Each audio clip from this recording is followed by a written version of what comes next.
la plénière se passe bien puisque nous avons échangé sur différentes questions. C'était l'occasion aussi d'apporter des informations sur certaines politiques publiques ou que les élus eux-mêmes puissent apporter des éléments. Vous avez vu ce travail dense qui a été effectué par la commission des finances sous la présidence d'Élie Califère. Maintenant, nous allons en commission travailler pour traduire tout cela en chiffres et qui seront présentés dans le cadre du vote du budget d'ici un mois. Nous venons de débattre d'orientation budgétaire et on ne peut pas le faire sans avoir en tête la situation nationale, internationale et le renchérissement des prix et des matériaux. Donc cela, le département devra l'entendre. Il y a aussi l'inflation qui est là et il faut savoir que l'État ayant décidé d'appeler au remboursement de sa dette, cela aura une incidence sur nos financements. Donc c'est la raison pour laquelle nous nous sommes appesantis là-dessus. Après, nous avons débattu des grandes orientations. Et ce sont les politiques publiques que nous devons mettre en place au niveau de l'enseignement, les collèges qu'on doit réaliser et surtout l'investissement, plus de 127 millions qu'on mettra pour réparer les dégâts de Fiona. C'est important pour les collectivités, c'est important l'accompagnement, les contrats pays que le président veut mettre en place. Et je pense que là, il y aura une visibilité pour nos territoires, sans compter la partie des aînés, les seniors, les handicapés, la partie sociale, c'est près de 500 millions qu'on devra mettre en place sur un total de budget qui devrait arriver entre 900 millions à 1 milliard. 1 milliard au service de la solidarité, 1 milliard au service du pays. C'est ce que nous avons essayé d'élaborer avec nos services, mais aussi avec les commissaires de la commission de finances qui ont fait un travail conséquent.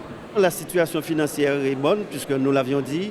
Le nombre d'années pour rembourser ces dettes serait de 2 ans, alors qu'on sait que la moyenne nationale est de 8 ans et qu'on a une marge jusqu'à 12 ans. Donc vous comprenez parfaitement toutes les perspectives que nous pouvons disposer pour pouvoir financer les politiques publiques que nous assumons.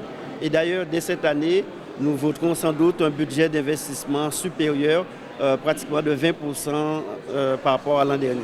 Ça fait un moment qu'on travaille dans la concertation et dans une démarche constructive avec la majorité du conseil départemental. Le groupe Guadeloupe Peuguerre et Solidarité s'inscrit dans cette démarche-là. Mais on reste vigilant, c'est pourquoi dans nos interventions, on a attiré la vigilance du président sur la question de la petite enfance, sur la question de la crèche, sur la question des assiettes maternelles. Et dans ses réponses aussi, lui-même est aussi prudent et vigilant sur ces questions-là.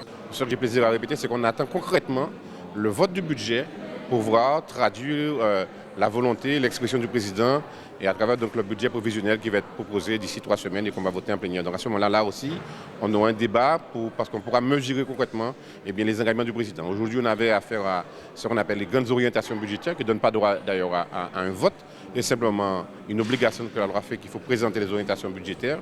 Donc autour de ces orientations, on a regardé des points qui nous paraissaient intéressants, on a apporté notre soutien, on a souligné la qualité du travail qui est fait par la commission financière présidée par le camarade Élie Califère et certainement aussi par le travail de qualité que fait l'administration. Mais il y a des points qui nous ont semblé demander des interrogations. Donc ce matin, on a été beaucoup sur ça. Mais on a profité aussi pour faire 2 interventions. Une intervention sur l'affaire qu'on dit en Guadeloupe Clodo, sans s'émisser dans l'affaire de justice, mais de dire simplement qu'on apporte notre soutien, notre solidarité à la famille de Claude. Et puis deuxièmement, c'est concernant aussi la retraite. Le département, c'est une instance politique.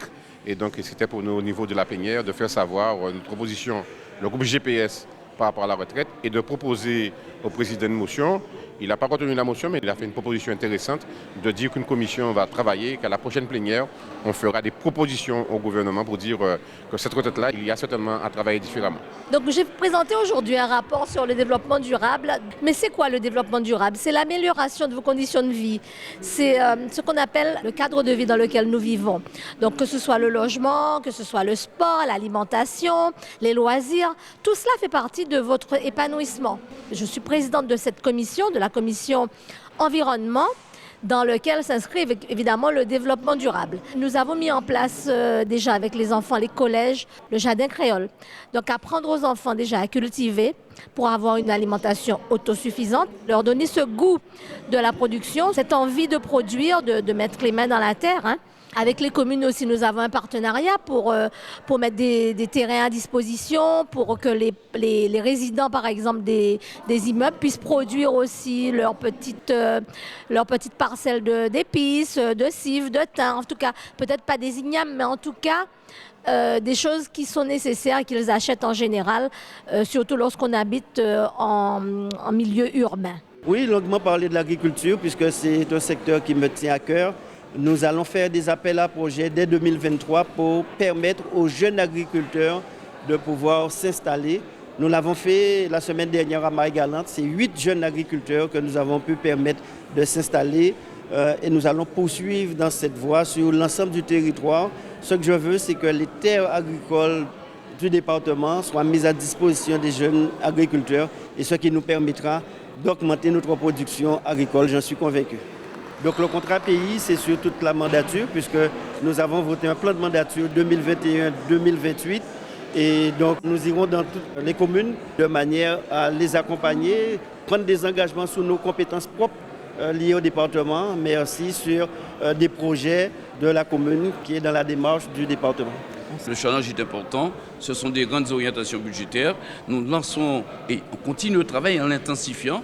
2023, un bon départ, on verra avec les partenaires. C'est important pour nous qu'il y ait la mobilisation des jeunes. C'est la raison pour laquelle la politique elle est d'une grosse congruence, car il faut aussi aller à la quête des jeunes, d'où la communication importante, l'aller vers aussi un budget de communication qui sera mis en place, aller dans les territoires, communiquer et capturer même cette jeunesse-là pour qu'elle s'inscrive dans les métiers. Comment se fait-il dans un territoire avec autant de chômeurs? On ne trouve pas de plombiers, on ne trouve pas de carreleurs. Donc il faut rendre ces métiers attractifs. Ces nouvelles niches sont à explorer, ce que le président veut faire et que la commission a entériné. Dès le début d'année, nous avons rencontré toutes les organisations syndicales et nous les avons rencontrées avec le DGS, M. Nestor, avec cette nécessité qu'on puisse revoir le régime indemnitaire, cette nécessité concernant la prévention, mais surtout que nous ayons une gestion beaucoup plus dynamique, puisqu'aujourd'hui, il y a trop de services pour lesquels il manque des responsables de services, des cadres, des directeurs. Nous aurons une gestion beaucoup plus dynamique et ce qui a été vu en parfait accord avec l'ensemble des organisations syndicales, puisque si on veut avoir de l'ambition, si on veut des politiques publiques efficaces, il faut que nous ayons un personnel, une administration performante.